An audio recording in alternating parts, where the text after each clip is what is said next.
Hello everyone, welcome to Advanced SEO Tutorials.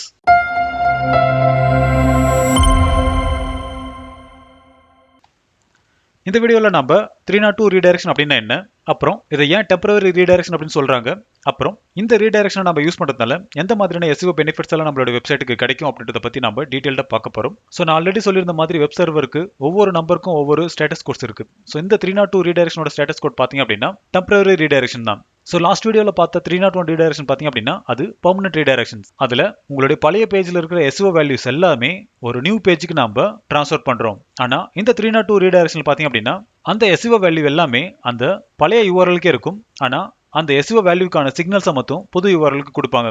So நீங்கள் ஒரு SEO பொசிஷனில் ஹையர் ஆகிறீங்க அப்படின்னா அப்போ ஃப்ரீக்வெண்ட்டாக இந்த 302 ரீடைரக்ஷன் வந்து ஒர்க் பண்ணிகிட்டே இருப்பீங்க. ஏன் அப்படின்னா ஸோ நீங்கள் ஒரு பெரிய கம்பெனி வெப்சைட்டுக்கு SEO பண்ணுறீங்க அப்படின்னா அப்போ ஏதாச்சும் ஒரு ப்ராடக்ட் லான்ச் பண்ணவோ இல்லைனா ஒரு ஆஃபர் கொடுக்குறாங்க அப்படின்னும் போது அந்த ஆஃபருக்கான பேஜை அவங்களுடைய லேண்டிங் பேஜை மாற்றிடுவாங்க. இல்லைனா ஒரு லேண்டிங் பேஜ் கிரியேட் பண்ணிட்டு அதில் லீட் ஜென்ரேஷன் பண்ணுவாங்க. ஸோ அந்த மாதிரியான செனாரியோவில் அவங்களுடைய பழைய ஹோம் பேஜை தூக்கிட்டு அவங்களுடைய லேண்டிங் பேஜை வந்து யூஸ் பண்ணுவாங்க. அதாவது இண்டெக்ஸ் பேஜை அவங்க யூஸ் பண்ணுவாங்க. ஸோ அந்த மாதிரியான சினாரியோவில் நீங்கள் இந்த 302 ரீடைரக்ஷனை யூஸ் பண்ணணும். ஸோ இது எல்லாமே பார்த்தீங்க அப்படின்னா டெம்பரவரியாக தான் இருக்கும். ஸோ மேக்ஸிமம் அந்த லேண்டிங் பேஜை அவங்க ஒரு மாதம் யூஸ் பண்ணுவாங்க, அப்படி இல்லைனா 2 மாதம் யூஸ் பண்ணுவாங்க. அதுக்கப்புறம் அவங்க முன்னாடி வச்சிருந்த லேண்டிங் பேஜவே திரும்பவும் அவங்களுடைய மெயின் இண்டெக்ஸ் பேஜை மாற்றிடுவாங்க. ஸோ இந்த மாதிரியான சுச்சுவேஷனில் நீங்கள் இந்த 302 ரீடைரக்ஷனை யூஸ் பண்ணலாம். ஸோ இதில் நீங்கள் மெயினாக தெரிஞ்சுக்க வேண்டியது ஒன்று தான், ஒரு பேஜ்லேருந்து இன்னொரு பேஜுக்கு அவங்க ரீடைரக்ட் ஆகுறாங்க, ஆனால் கண்டிப்பாக அவங்க திரும்ப வந்துருவாங்க அதே பேஜுக்கு அப்படின்னும் போது இந்த 302 ரீடைரக்ஷனை யூஸ் பண்ணுங்க. அப்புறம் இந்த 302 ரீடைரக்ஷன் நம்ம யூஸ் பண்றதுனால உங்களுடைய யூசர் பிளஸ் சர்ச் இன்ஜினுக்கு நம்மளுடைய ஒரிஜினல் பேஜ் வந்து வேற ஒரு பேஜுக்கு நம்ம ஷிஃப்ட் பண்ணிருக்கோம் அப்படின்றத நம்ம சொல்ல முடியும். ஸோ ஆல்ரெடி உங்களுடைய பேஜ் வந்து சர்ச் இன்ஜின்ல இண்டெக்ஸ் ஆயிருக்கும். ஸோ அங்கிருந்து வர யூசரை நீங்க டெம்பரவரியா உங்களுடைய நியூ பேஜுக்கு நீங்க ரீடைரக்ட் பண்ணிக்க முடியும்.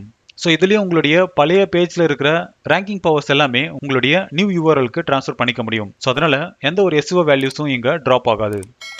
அடுத்து எப்பெல்லாம் அந்த 302 ரீடைரக்ஷன் நம்ம யூஸ் பண்ணலாம் அப்படின்னு சொல்லிட்டு பார்ப்போம். ஃபார் எக்ஸாம்பிளுக்கு நீங்கள் ஏபி டெஸ்ட் பண்ண போறீங்க உங்களோட வெப்சைட்ல அப்படின்னும் போது அப்போ அந்த பேஜஸ் எல்லாமே பார்த்தீங்க அப்படின்னா டெம்பரவரி தான். ஏன்னா எந்த பேஜ் ஒரு நல்ல யூசர் இன்டராக்ஷன் பிளஸ் லீட் கிடைக்குதோ அந்த பேஜை தான் அவங்களுடைய மெயின் பேஜை யூஸ் பண்ணுவாங்க. ஸோ அது தெரிறதுக்கே அவங்க நிறைய பேஜை வந்து ஏபி டெஸ்ட்ல கொண்டு வருவாங்க. ஸோ ஒவ்வொரு மாதம் ஒவ்வொரு பேஜை டெஸ்ட் பண்ணும்போது அவங்களுக்கு எந்த பேஜ் பெட்டரான பர்ஃபார்மன்ஸை கொடுக்குதோ அதை அவங்களுடைய மெயின் பேஜை பண்ணிப்பாங்க. ஸோ அது வரைக்குமே அவங்க யூஸ் பண்ற எல்லா பேஜுமே 302 ரீடைரக்ஷன்லயே யூஸ் பண்ணுவாங்க. அப்புறம் இன்கேஸ் நீங்க டெம்பரவரியா ஒரு டொமைன்ல இருந்து இன்னொரு டொமைனுக்கு உங்களுடைய வெப்சைட் கண்டென்ட் எல்லாம் மூவ் பண்ண போறீங்க அப்படின்னாலும் இந்த 302 ரீடைரக்ஷனை யூஸ் பண்ணலாம். அப்புறம் இன்கேஸ் நீங்க உங்களோட வெப்சைட்டை ரீடிசைன் பண்ணி அதில் இருக்கிற URL ஸ்ட்ரக்சரை நீங்க மாத்திருந்தீங்க அப்படின்னும் போதும் இந்த 302 ரீடைரக்ஷனை நீங்க யூஸ் பண்ணலாம். சரி வாங்க இப்போ இதுக்கான கோடை பார்ப்போம். ஸோ ஆல்ரெடி நம்ம 301 ரீடைரக்ஷன்ஸ்க்கான கோடை லாஸ்ட் வீடியோவில் பார்த்துருந்தோம். அதில் என்னோட பழைய வெப்பேஜ்ல இருந்து புதிய வெப்பேஜுக்கு எப்படி ரீடைரக்ட் பண்ணணும்னு சொல்லிட்டு பார்த்துருந்தோம். ஸோ இங்கே வெறும் ஸ்டேட்டஸ் கோடு மட்டும் தான் மாறும், ஆனால் லாஜிக் எல்லாமே சேம் தான்.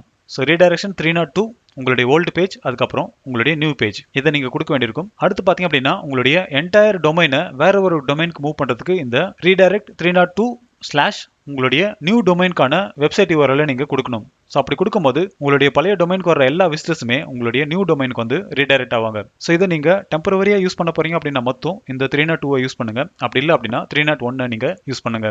சரி வாங்க இப்போ எப்படி இந்த கோடை HT ஆக்சஸ்ல இம்ப்ளிமெண்ட் பண்றோம்னு சொல்லிட்டு பார்ப்போம். ஸோ லாஸ்ட் வீடியோல நம்ம digital marketing team structure .html அப்படின்ற பேஜுக்கு ரீடைரக்ட் பண்ணியிருந்தோம். ஸோ இங்க சினாரியோ ஒன்னே தான். ஸோ அதனால இதே கோட்ல 301 அப்படின்றத 302 அப்படின்னு மாத்துறேன். ஸோ இதுக்கான மீனிங் இதுதான். இந்த result.html அப்படின்ற பேஜை நான் திரும்பவும் யூஸ் பண்ண போறேன். டெம்பரவரியா நான் digital marketing team structure .html அப்படின்ற பேஜுக்கு இந்த பேஜ்ல இருக்கிற SEO வேல்யூஸ் எல்லாமே நான் ட்ரான்ஸ்ஃபர் பண்ண போறேன். ஸோ இப்போ உங்களுக்கு இந்த 302 ரீடைரக்ஷன் அப்படின்னா என்ன, அப்புறம் இது எந்த மாதிரியான சுச்சுவேஷன்ல யூஸ் பண்ணணும் அப்படின்றது உங்களுக்கு புரிஞ்சிருக்கும். இன்கேஸ் இதுல ஏதாச்சும் டவுட் இருந்துச்சு அப்படின்னா கமெண்ட் செக்ஷன்ல கமெண்ட் பண்ணுங்க, அதுக்கான சொல்யூஷன் கண்டிப்பா நான் உங்களுக்கு தரேன். இன்னும் நீங்க என்னோட சேனலை சப்ஸ்கிரைப் பண்ணல அப்படின்னா சப்ஸ்கிரைப் பண்ணிக்கோங்க. அப்பதான் அடுத்து போற வீடியோஸ் எல்லாமே உங்களுக்கு சீக்கிரமா ரீச் ஆகும். தேங்க்யூ ஃபார் வாட்சிங் and have a good day.